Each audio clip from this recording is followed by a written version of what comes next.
श्री जगदीश प्रसाद गुप्ता छत्तीसगढ़ शासन में chief engineer के पद से रिटायर होने के बाद श्री द्वारिका महाराज स्मृति न्यास के तत्वाधान में श्री द्वारिकाधीश एवं बागेश्वर महादेव मंदिर का वर्ष 2005 में अपने पुत्रों इंजीनियर कुंजन गुप्ता और भुवन गुप्ता के सहयोग से अवंती विहार रायपुर छत्तीसगढ़ में निर्माण करवाया।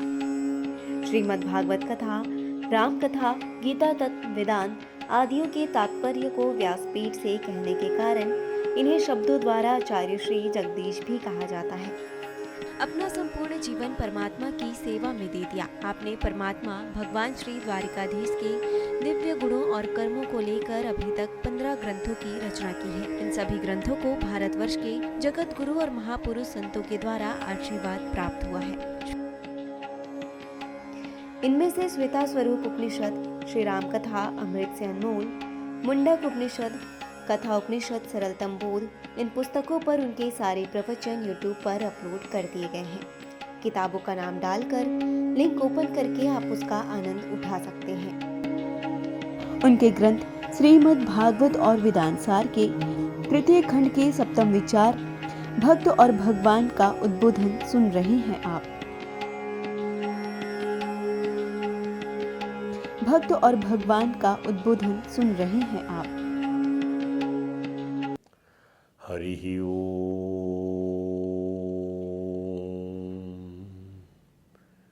समं प्रशांतं सुमुखं दीर्घचारु चतुर्भुजं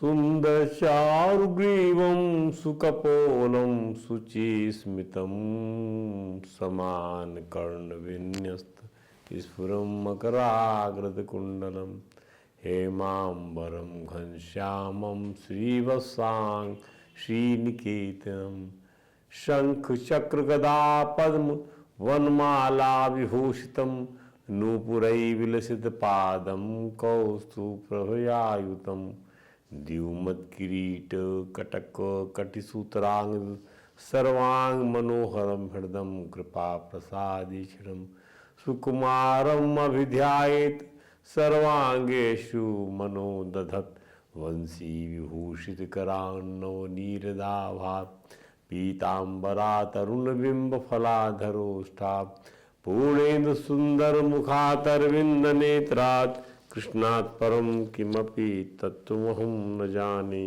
तप्त कांचन गौरांगी राधे वृंदावनेश्वरी वृषभानुसुते देवी प्रणमामि हरिप्रिय। गुरुर्ब्रह्मा गुरुर्विष्णु गुरुदेवो महेश्वर गुरुर् साक्षात् परम ब्रह्मो तस्मै श्री गुरुवे नमः। हरे राम राम राम हरे हरे, हरे कृष्ण कृष्ण कृष्ण हरे हरे। बोलिए परात्पर परम त्रिलोकीनाथ भक्त वांछा कल्पतरु भक्त वत्सल कृपण वत्सल शरणागत वत्सल भगवान श्री द्वारकाधीश महाराज की जय। भगवान श्री बांके बिहारी लाल की जय। भगवान श्री रास बिहारी लाल की जय। भगवान श्री राधा दामोदर नाथ की जय। भगवान राधा कृष्ण सरकार की जय। श्री सद्गुरु भगवान की जय। समस्त गुरु भगवान की जय। श्री चैतन्य महाप्रभु जी महाराज की जय। देवर्षि नारद जी महाराज की जय। भगवान श्री व्यास जी महाराज की जय। परम भागवत भगवान श्री सुखदेव जी महाराज की जय। जय श्री राधे, जय जय श्री श्याम। आइए श्रीमद् भागवत और वेदांत सार खंड 3, जिसमें भक्त और भगवान के चरित्र का वर्णन किया गया है, तो हम सत्यवादी राजा हरिश्चंद्र के उपाख्यान को सुन रहे थे। उसमें कथा ये आई कि राजा हरिश्चंद्र को कोई पुत्र प्राप्त करने के लिए उनको भगवान वरुण का यज्ञ करना पड़ा, तब पुत्र प्राप्त हुआ था। परंतु वरुण देव ने शर्त रख दिया था राजा हरिश्चंद्र सामने, जब पुत्र होगा तो उसकी बलि देना पड़ेगा। अब जब पुत्र हो गया तो बलि देने के लिए राजा ने शास्त्र की तरीके से नए नए किस्म के बहाने बना लिए कि अभी मुंडन नहीं हुआ है, अभी दांत नहीं निकला है बच्चे का, और अभी यज्ञोपवीत संस्कार नहीं हुआ, आदि आदि। तो तो 11 वर्ष समय इस प्रकार से निकाल दिया। तो कथा हमने यहीं से शुरू की थी कि 11 वर्ष में जब राजा हरिश्चंद्र के पुत्र का यज्ञ संस्कार हुआ और फिर वरुणदेव फिर आगे ब्राह्मणों का बीज बनाकर, इन देवताओं की भी आप प्रकृति को देखिए कि आप इनसे जो वचन दें पूरा करिए, नहीं तो ये आपके जीवन में जो है आपको इस मनुष्य योनि में रहने नहीं देंगे और नाना प्रकार की जीव चीज़ें जो है आप कठिनाइयाँ आपके सामने उत्पन्न करते रहेंगे। क्योंकि क्या है, वाणी का निर्वहन ही परमात्मा को प्रिय है। वाणी आपने किसी को दी है, सत्य प्रतिज्ञा आपने की है, तो आपको उस प्रतिज्ञा का पालन करने के लिए कुछ भी करना पड़े करिए, ये सिद्धांत है।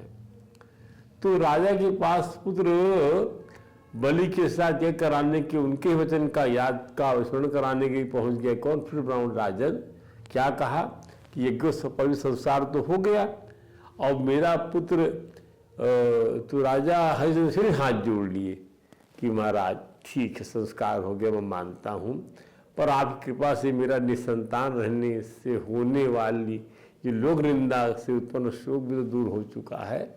मैं आज आपसे सत्य कह रहा हूँ कि समावर्तन कर्मांते, अर्थात समावर्तन संस्कार के पश्चात मैं यज्ञ करा दूंगा और बलि दे दूंगा अपने पुत्र की। मेरे ऊपर दया करके आप तब तक के लिए मुझे क्षमा कर दीजिए महाराज। वरुण ने कहा, देखो राजन, अत्यधिक पुत्र प्रेम के कारण आप कोई ना कोई युक्ति निकाल कर अपने पुत्र के प्राण बचा लेते हैं। आप यज्ञ समावर्तन का सिद्धांत ले आए, ठीक है, कर्ण छेदन इत्यादि जो समावर्तन है, तो जो ठीक नहीं है, आज तो मैं जा रहा हूँ, लेकिन तो समावर्तन कर्म के पर मैं पूर्ण आ जाऊंगा। देखिए, इसका अर्थ ये नहीं है, इसका अर्थ ये कि आप जब तक कमिट करते रहेंगे देवता आपके पीछे लगे रहेंगे। या तो आप उनको बेवकूफ मत बनाइए।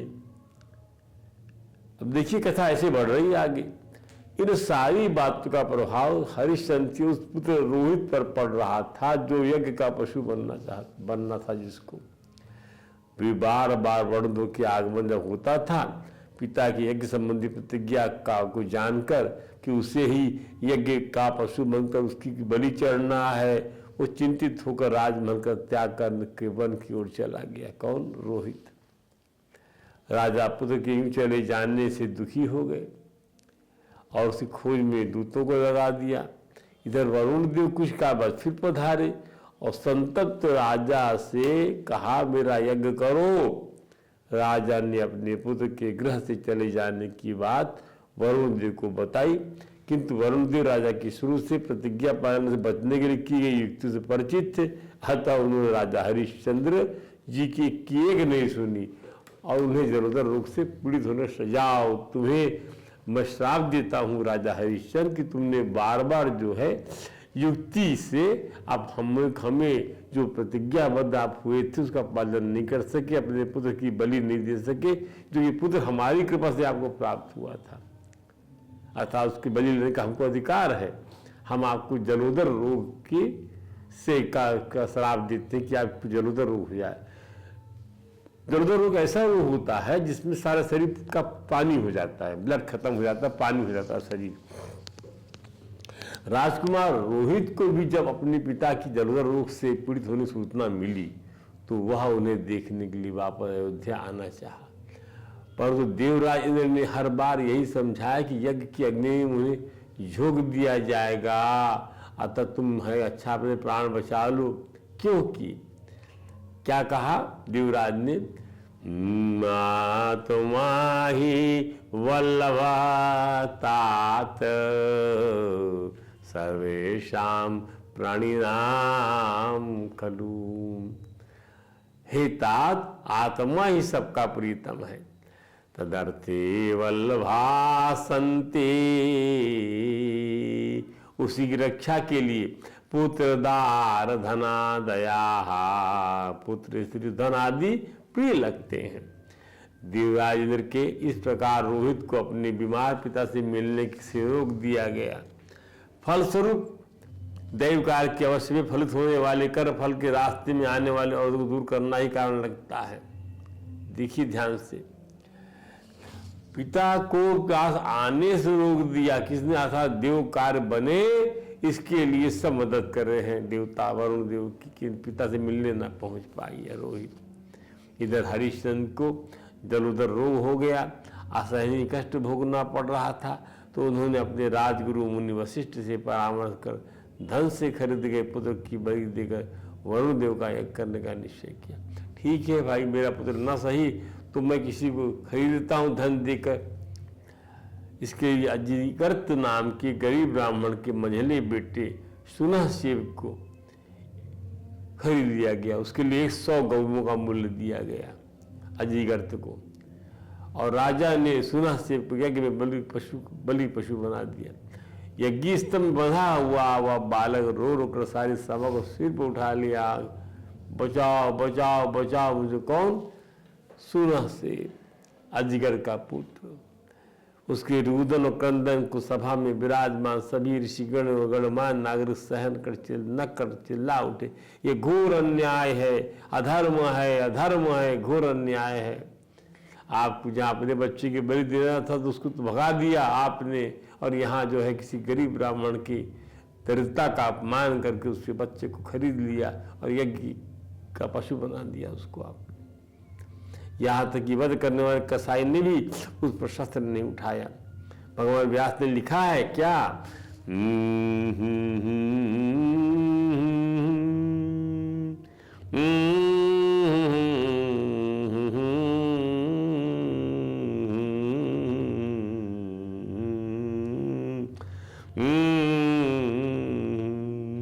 जातः किलकिला शब्दो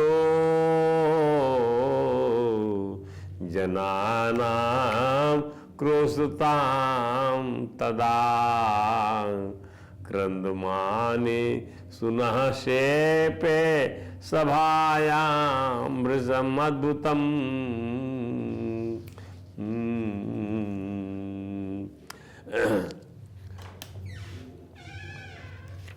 उसी समय सुनहसेव के बड़े विजय ढंग से करुण कंदन करने पर सभा में चीती चिल्लाती जनता के बीच हाहाकार मच गया। विडंबना देखिए कि सुनहसेव का गरीब ब्राह्मण पिता अजिगर्त दूना मूल्य दिए जाने पर अपने पुत्र को बलि के मौत की बलि यहाँ से उसको आन कर उसको चढ़ा दी, ऊपर कर दीजिए उसको पहले। हाँ तो विडंबना देखिए कि सुनहसेव का गरीब ब्राह्मण पिता अजिगर्त दूना मूल्य दिए जाने पर स्वयं अपने ही पुत्र की को बलि के मौत के घाट उतारने तैयार हो गया। तब सारी जनता अजिगर्त को धिक्कारने लगी। देखो राजा ने कहा कि लो दूना रुपया ले लो, लेकिन जो है बलि देना जरूरी है, नहीं तो ये जो है मेरा रोग दूर नहीं होगा।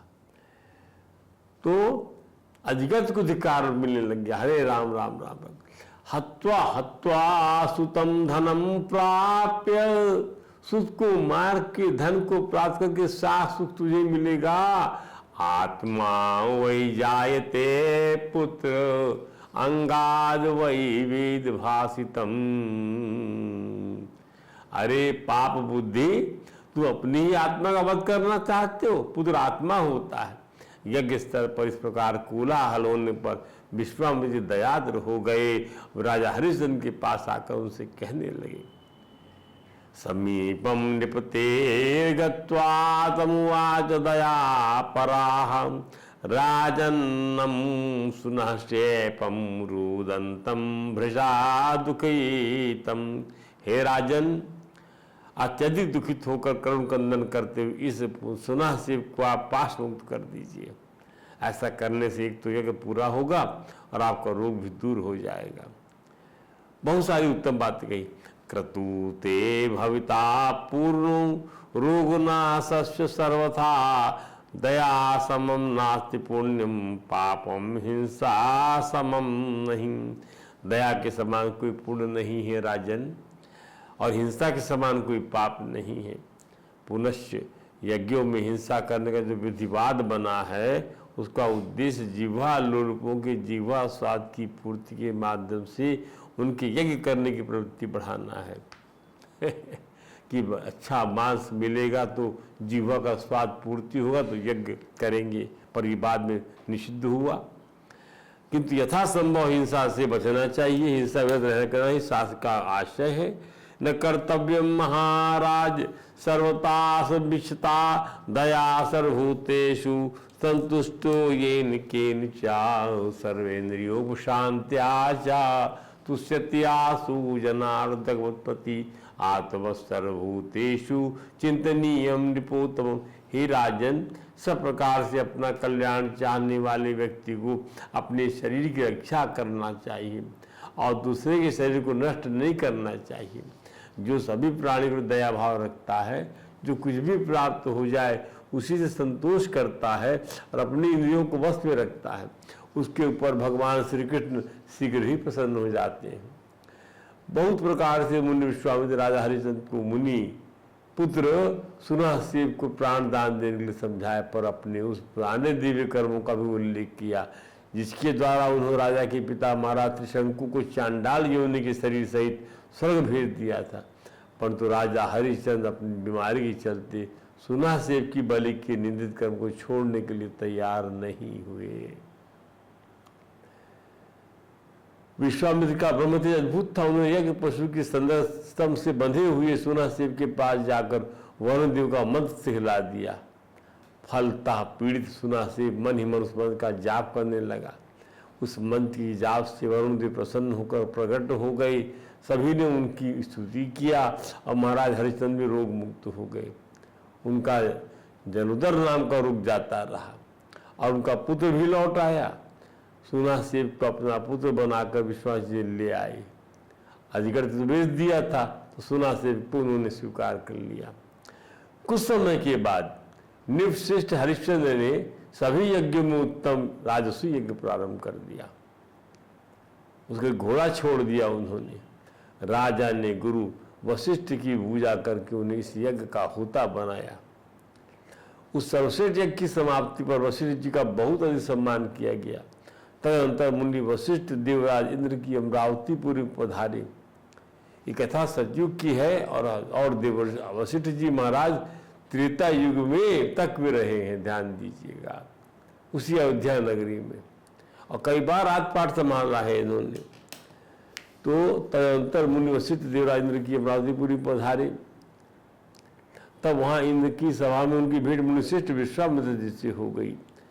विश्वामित्र जी ने वशिष्ठ से पूछा, क्या क्वयं पूजा त्वया प्राप्ता माति मुनिसत्तमा कृता केन महाभाग सत्यम ब्रूहि ममांतिके। हे मुनिश्रेष्ठ, आपने इतना बड़ा सम्मान कहाँ पाया? हे महाभाग, आपकी ऐसी पूजा किसने की? आप मुझे ये बात सच सच बतलाइए। वशिष्ठ ने कहा, हे विश्वामित्र जी महाराज, हरिश्चंद्र के प्रचुर दक्षिणा वाले राजस्व यज्ञ में ही मुझे ये पूजा प्राप्त हुई है। हे द्विज, ऐसा मुझसे आप बार बार क्यों पूछ रहे हैं? मैं आपसे सत्य और तथा यथार्थ कह रहा हूँ कि महाराज हरिश्चंद्र के समान सत्यवादी कोई नहीं है, दानी कोई नहीं है, पराक्रमी कोई नहीं है, तथा परम धार्मिक राजा न हुआ होता और न उनके समान कोई राजा परम धार्मिक हुआ है, न होगा। मुनि वशिष्ठ की इस बात से विश्वामित्र जी कुपित हो उठे और क्रोध से आंखें लाल करके उससे कहने लगे, एवं स्तौषी नृपम मिथ्यावादिनम कपट प्रियम वंचितो वरुणो ये न प्रतिश्रुतवरम पुनः। अरे आप उस कपटी राजा पर प्रशंसा कर रहे हो जिसने पुत्र प्राप्ति करने के लिए वरुण जी को बार बार प्रतीक्षा कराई, प्रतिज्ञा भंग किया कि मैं अपने बच्चे की बलि दूंगा। बार बार वरुण देव गए उसके पास में और हमेशा वह इनकार करता रहा, बहाने बनाता रहा।